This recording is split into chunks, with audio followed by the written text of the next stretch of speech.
गुरु संत सदगुरु सुखराम जी महाराज ने भिन्न हो, सदगुरु युक्ति राम जी महाराज ने भिन्न हो, सदगुरु स्वामी जी श्री कुशालदास जी महाराज ने भिन्न हो, संत श्री ज्ञानेश्वरी बाई जी महाराज ने भिन्न हो, गुरुदेव आपके धिन धिन हो, महाराज आपके धिन धिन हो, स्वामी जी श्री दरियाव जी महाराज ने धिन्य हो, सदगुरु स्वामी जी श्री सुखराम जी महाराज ने धिन्य हो, सदगुरु युक्ति राम जी महाराज ने धिन्य हो, सदगुरु स्वामी जी श्री कुशालदास जी महाराज ने धिन्य हो, संत श्री ज्ञानेश्वरी बाई जी महाराज ने धिन्य हो, प्रगट चार पग धर्म के कलिमहु एक प्रधान,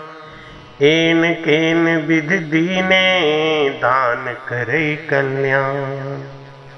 बोलो राम। महाराज कहते हैं कि क्यों और कैसे कन्या धन की सुरक्षा परम धर्म माना गया है। कन्या धन बहुत बड़ा पवित्र धन है और ये माता और पिता को बहुत बड़े योग से मिलाता है। पुत्र है माता और पिता का सेवा करके, उनको अग्निदान करके उनको पितर योनि से बाहर निकालता है, श्राद्ध पक्ष में दान देके। लेकिन कन्या पुत्र से भी बड़ी धन है। वो पिता को कन्यादान का अवसर देके बहुत बड़े धाम की, बहुत बड़े पद की उपलब्धि करा देती है। लेकिन अगर उसी कन्या को लाड़ प्यार से बिगाड़ के और उसको मनमुखी बना दिया जाए तो वो कन्या बहुत बड़ी पाप की भागीदारनी भी बना देती है। श्रीमद् पद्म पुराण में ये कथा आती है कि एक वसुदत्त नाम का ब्राह्मण था, जिसको एक कन्या थी। उस कन्या का नाम सुदेवा था। वह अप्रतिम सुंदरी थी। उसके जैसा संसार में कोई रूपवती नहीं था। उसकी मुस्कान को देख के देवता भी लोभायमान हो जाते थे। एक दिन पिताजी से सुदेवा की माता ने कहा कि महाभागे, आप कन्या का विवाह क्यों नहीं कर देते? अब यह जवान हो चुकी है, किसी योग्य वर को सौंप दीजिए। वसुदत्त ने कहा, कल्याणी सुनो, मैं उसी वर के साथ इसका विवाह करूंगा जो विवाह के पश्चात मेरे ही घर में निवास करे, क्योंकि सुदेवा मुझे प्राणों से भी बढ़कर प्यारी है। मैं इसे आंखों से ओट नहीं होने देना चाहता। और एक समय आया जब एक ब्राह्मण पुत्र उनके घर आया। ब्राह्मण पुत्र ने बताया कि मैं कौशिक वंश में पैदा हुआ हूं, मेरा नाम शिव शर्मा है, मेरे माता पिता भी संसार में नहीं है। ऐसा जानकर वसुदत्त ने अपनी कन्या की शादी उस ब्राह्मण पुत्र से कर दिया। एक तो लड़की जब अपने घर में रहती है तो कभी भी स्त्री नहीं बन पाती, और घर जमाई जब घर में ही रह रहा है तो लड़की स्वच्छंद रहती थी। और लड़की के इस स्वच्छंदता के व्यवहार को जानकर, देखकर दुखी शिव शर्मा घर छोड़कर चला गया।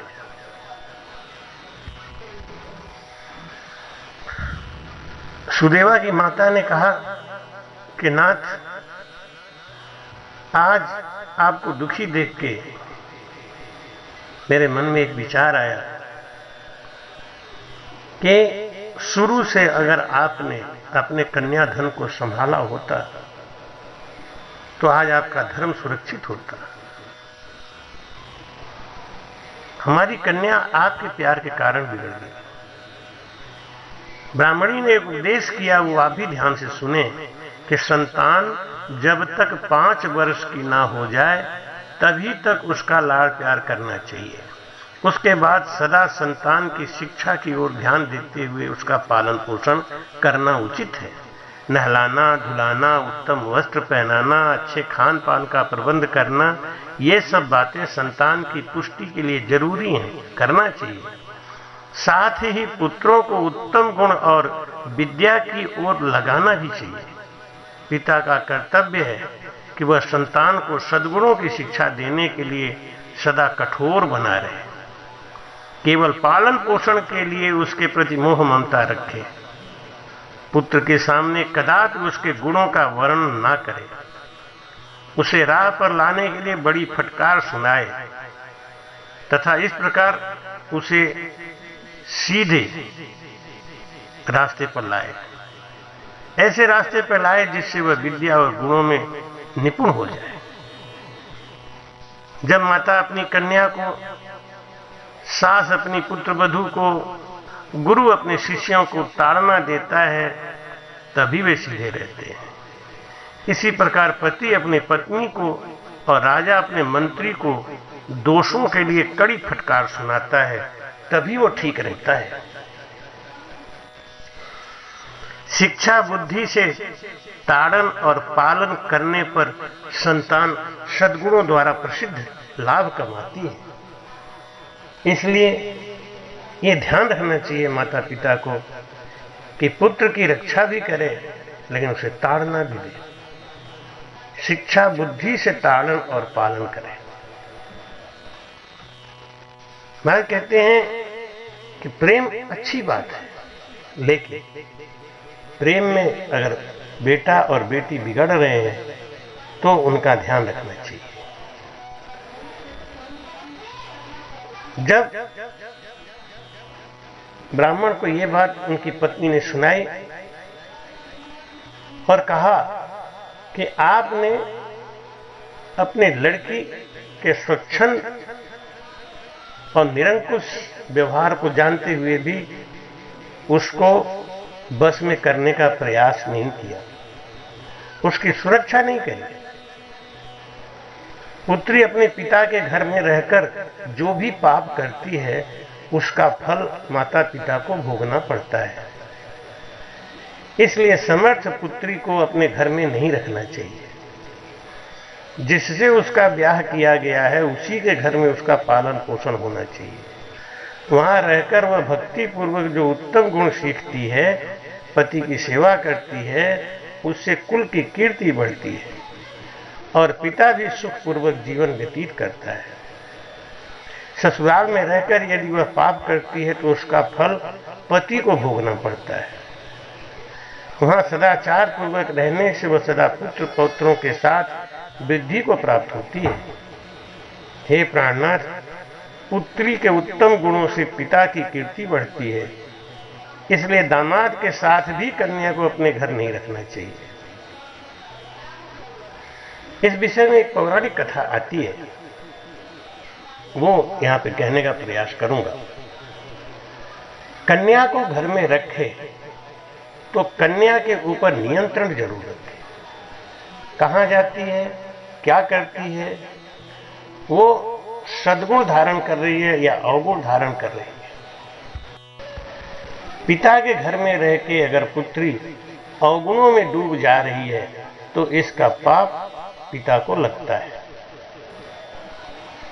किसी भी कारण से अगर शादी भी हो चुकी है और कन्या घर आती है तो भी पिता को कन्या के व्यवहार पे नजर रखना चाहिए। कन्या धन की सुरक्षा सबसे बड़ा धर्म है और ये माता पिता को करना चाहिए। इसी श्रृंखला में एक कथा आती है कि विदर्भ नरेश सत्यकेतु की लड़की थी पद्मावती, जिसकी शादी महाराजा उग्रसेन से हुई थी।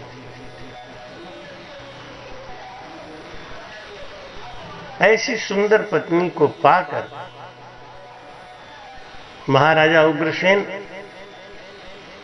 पत्नी के प्रेम में लिप्त हो गए और पत्नी के साथ ही भोग विलास में रमण करने लग गए। राजा उग्रसेन अपनी पत्नी पद्मावती को प्राणों से ज्यादा प्यार करते थे। उसके साथ लिए बिना भोजन तक नहीं करते थे। पद्मावती के बिना उन्हें एक क्षण भी चैन नहीं पड़ता था। कुछ समय के पश्चात विदर्भ नरेश सत्यकेतु ने अपने पुत्री पद्मावती को अपने घर बुलाया और विदर्भ नरेश सत्यकेतु ने जब अपनी बेटी पद्मावती को घर बुलाया तो पद्मावती बहुत प्रसन्न हो गई मायके जाने के लिए। महाराजा उग्रसेन बहुत उदास हो गए।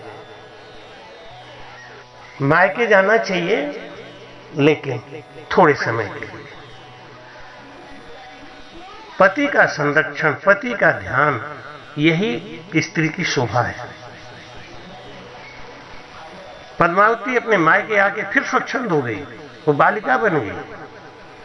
पिता के लाड़ प्यार में वो अपने को बिगड़ने से रोक नहीं पाई और सहेलियों के संग बचपन जैसी खेल और लीलाओं में रमण करने लगी। एक दिन वो तालाब के किनारे स्नान कर रही थी। आकाश मार्ग से एक गोभिल नाम का दैत्य विमान पे बैठ के जा रहा था। उसकी निगाह जब पद्मावती पर पड़ी तो कामातुर हो गया, क्योंकि कन्या को ऐसे खुले तालाब में स्नान नहीं करना चाहिए था। कन्या को बगीचे में रमण करने नहीं जाना चाहिए था। चाहे वो पतिव्रता स्त्री हो, चाहे कैसी भी हो, उसको स्वच्छंद रखना ठीक नहीं है। धर्म की मर्यादा जाती है। अब उस गोबिल नामक दैत्य ने विचार किया कि पद्मावती पतिव्रता है, पति के ध्यान में हमेशा लगन रहती है, लेकिन इस समय इसके विचार में पति का ध्यान और चिंतन नहीं है, इसलिए इस समय का फायदा उठाया जा सकता है। यहाँ सावधान होने की कथा है, सावधान रहने की बात है कि स्त्री को हर समय हर पल अपने पति के ध्यान में लीन रहना चाहिए। जिस पल जिस समय उसके ध्यान से उसके पति का दिमाग हटता है, उसका सोच हटता है, उसका मन हटता है, तो आसुरी शक्तियां आक्रमण करती। तो गोविल की ज्ञान शक्ति बहुत तेज थी, वो सब जानता था। उसने महाराजा उग्रसेन को कहा कि वो महामूर्ख है जो ऐसी सुंदर पत्नी को मायके भेज दिया है। यह पतिव्रता नारी पराये पुरुष के लिए दुर्लभ है। इधर कामदेव मुझे अत्यंत पीड़ा दे रहा है। ऐसा दैत्य ने विचार किया, मैं किस प्रकार इसके निकट जाऊं, कैसे इसका उपयोग करूं। इसी उधेड़-बुन में पड़े पड़े उसने अपने लिए एक उपाय निकाल लिया। गोविल ने महाराजा उग्रसेन का मायामय रूप धारण किया। वह ज्यों का त्यों उग्रसेन बन गया और मधुर गीत गाकर महारानी पद्मावती को अपनी तरफ आकर्षित किया। वास्तव में वह राजा के भेष में नीच दानव गोभिल था, जिसको महारानी पद्मावती ने महाराजा उग्रसेन समझ लिया। उस कपटी ने, प्रिय आओ, तुम्हारे बिना मैं जी नहीं सकता, तुमसे अलग रहकर मेरे लिए इस प्रिय जीवन का भार वहन करना भी असंभव हो गया था, इसलिए मैं तुमसे मिलने आ गया। पति रूपधारी दैत्य के ऐसा कहने पर पद्मावती कुछ लज्जित सी होकर उसके सामने गई। वह पद्मावती का हाथ पकड़कर उसे एकांत स्थान में ले गया और वहां अपनी इच्छा के अनुसार उसका उपभोग किया। महाराजा उग्रसेन के गुप्त अंग में कुछ खास निशानी थी जो उस पुरुष में नहीं दिखाई दी। इससे सुंदरी पद्मावती के मन में उसके प्रति संदेह उत्पन्न हो गया। राजकुमारी ने अपना वस्त्र संभाल कर पहन लिए, किंतु उसके हृदय में इस घटना से बड़ा दुख हुआ। वह क्रोध में भरकर नीच दानव गोभिल से बोली, वो नीच, जल्दी बता तू कौन है, तेरा आकार दानव जैसा है, तू पापाचारी और निर्दयी है। यह कहते कहते आत्मग्लानि के कारण उसकी आंखों में आंसू भर आए। श्राप देने के लिए उद्यत हुई। उन्होंने कहा, दुरात्मन, तूने मेरे पति के रूप में आकर मेरे साथ छल किया, इस धर्म में शरीर को अपवित्र करके मेरे उत्तम पवित्र शरीर का नाश कर दिया। अब यहीं तू मेरा भी पराक्रम देखने में तुझे अत्यंत कठोर श्राप दूंगी। उसकी क्रोध भरी बात सुनकर गोभिल बोला, पतिव्रता स्त्री भगवान श्री विष्णु तथा उत्तम ब्राह्मण के भय से तो समस्त राक्षस और दानव दूर भागते हैं। मैं दानव धर्म के अनुसार ही इस पृथ्वी पर विचर रहा हूँ।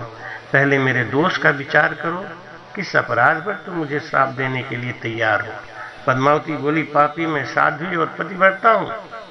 मेरे मन में केवल अपने पति की कामना रहती है। मैं सदा उन्हीं के लिए तपस्या किया करती हूँ। मैं अपने धर्म मार्ग पर स्थित थी, किंतु तूने माया रचकर मेरे धर्म के साथ ही मुझे भी नष्ट कर दिया। इसलिए रे दुष्ट, तुझे मैं भस्म कर दूंगी। गोभिल बोला, राजकुमारी, यदि उचित समझो तो सुनो। मैं धर्म की बात कहता हूँ। जो स्त्री प्रतिदिन मन, वाणी और क्रिया द्वारा अपने स्वामी की सेवा करती है, पति के संतुष्ट रहने पर स्वयं भी संतोष का अनुभव करती है, पति के क्रोधित होने पर उसका त्याग नहीं करती, उसके दोषों की ओर ध्यान नहीं देती, उसके मारने पर भी प्रसन्न होती है और स्वामी के सब कामों में आगे रहती है, वही नारी पतिव्रता कहलाती है। यदि स्त्री इस लोक में अपना कल्याण करना चाहती है तो वह पतित, रोगी, अग्निहीन, अंगहीन, कोढ़ी, सब धर्मों से रहित तथा पापी पति का भी परित्याग नहीं करती। जो पति को छोड़कर जाती है, दूसरे कामों में मन लगाती है, वह संसार में सब धर्मों से बहिष्कृत व्यभिचारिणी समझी जाती है।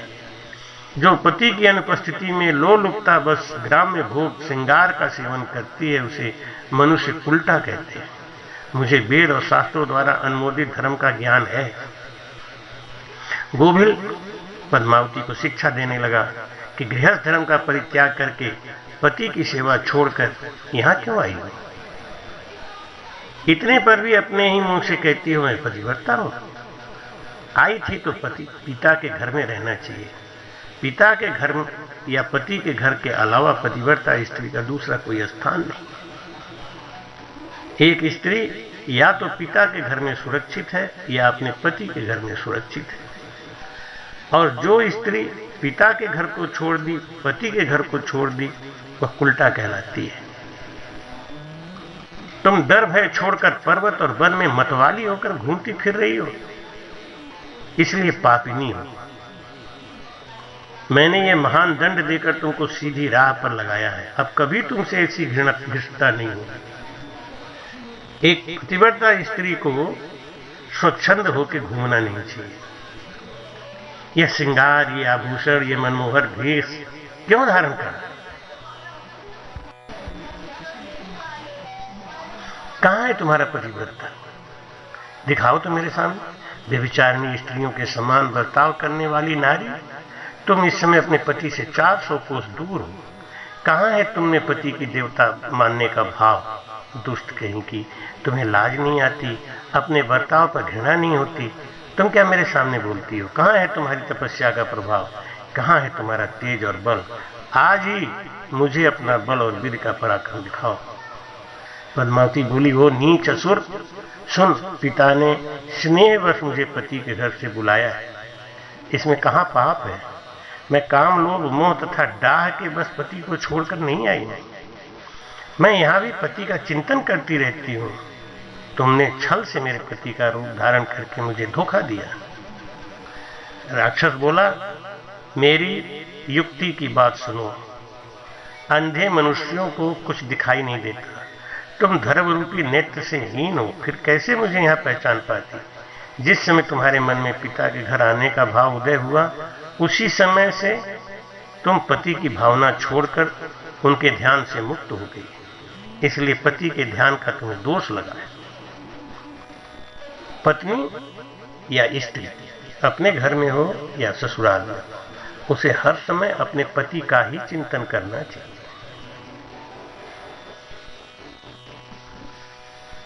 ब्रह्मा जी, ब्राह्मणी कहती है कि हे पतिदेव, जिस प्रकार से आपने सुदेवा को स्वच्छंद छोड़ के उसके साथ अन्याय किया,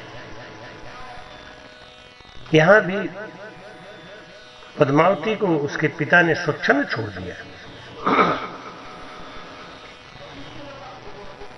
गोविल ने कहा, सुबह मैंने तुम्हारे उदर में जो अपना अंश स्थापना किया है, उससे तीनों लोगों को त्रास पहुंचाने वाला पुत्र पैदा होगा। यूं कहकर वो दानव चला गया। राजकुमारी रोती रही। महाराजा सत्यकेतु को जब सारी बात पता चला, उसे बहुत दुख हुआ। उन्होंने तुरंत अपनी कन्या को महाराजा उग्रसेन के पास भेज दिया। महाराजा उग्रसेन पद्मावती को आया देख बहुत प्रसन्न हुए। वे रानी से बार बार कहने लगे, सुंदरी, मैं तुम्हारे बिना जीवन धारण नहीं कर सकता। प्रिय, तुम अपने गुणशील, भक्ति, सत्य और पातिव्रत आदि सद्गुणों से मुझे अत्यंत प्रिय लगती हो। अपनी प्यारी भार्या पद्मावती को यूं कहकर नृपश्रेष्ठ महाराज उग्रसेन उनके साथ विहार करने लगे। सब लोगों को भय पहुंचाने वाला उनका भयंकर गर्भ दिन दिन बढ़ने लगा, किंतु उस गर्भ का कारण केवल पद्मावती ही जानती थी। अपने उदर में बढ़ते हुए उस गर्भ के विषय में पद्मावती को दिन रात चिंता बनी रहती थी। ऐसा कथा आता है कि 10 वर्ष तक गर्भ बढ़ता ही गया। तत्पश्चात उसका जन्म हुआ। वही महान तेजस्वी और महाबली कंस था, जिसके भय से तीनों लोगों के निवासी थर्रा उठते थे। भगवान श्री कृष्ण के हाथ से मारा जाकर मोक्ष प्राप्त हुआ। स्वामी, ऐसी घटना भविष्य में संघटित होने वाली है। ये पद्म पुराण की घटना है। जब द्वापर युग आया नहीं था, उसके पहले ही ये कथा उस ब्राह्मणी ने अपने पति को सुनाया। तो इस कथा का सारा भाव यही है कि कन्या धन बहुत बड़ा धन है। उस धन की सुरक्षा करना, उस धन की रक्षा करना, यह हमारा धर्म है। क्योंकि कन्या पिता के घर में रह के अगर कोई पाप करती है तो पिता उसका दोषी है, और पति के घर में रह के कोई पाप करती है तो पति उसका दोषी है।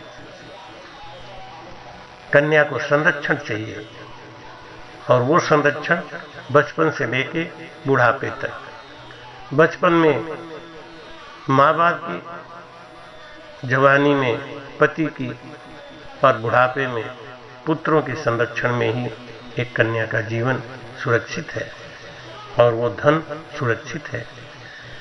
इस संसार का, इस समाज का सबसे बड़ा धन कन्या धन, जिसकी रक्षा करना हम सबका धर्म है, कर्तव्य है। हर कन्या माँ होती है, बेटी होती है, बहन होती है। ये संसार को एक मार्गदर्शक देने वाला पुत्र देती है। इसलिए इसको हमेशा ही पवित्र रखना, इसकी सुरक्षा करना, ये परम धर्म माना गया है। क्योंकि इसके कोख से जो पुत्र पैदा होता है, वही संसार का मार्गदर्शक बनता है, वही संत बनता है, वही पंथ बताता है। इसलिए जिस घर में पति और पत्नी में आपस में प्रेम है, जिस घर में पत्नी अपने पति के हर गुण अवगुण को अपना मानते हुए उसके लिए समर्पित होकर अपना घर चलाती है, जिस घर में पुत्र आज्ञाकारी है, जिस घर में पुत्रियां पिता के बस में हैं, वो घर मंदिर है, वो घर स्वर्ग है। उस घर में बैठ के ही सब पूजा पाठ, सारे तीर्थ संभव हैं, उनका सेवन कर सकते हैं हम। इसलिए ऐसे घर को कभी नहीं त्याग करें। राम जी राम महाराज।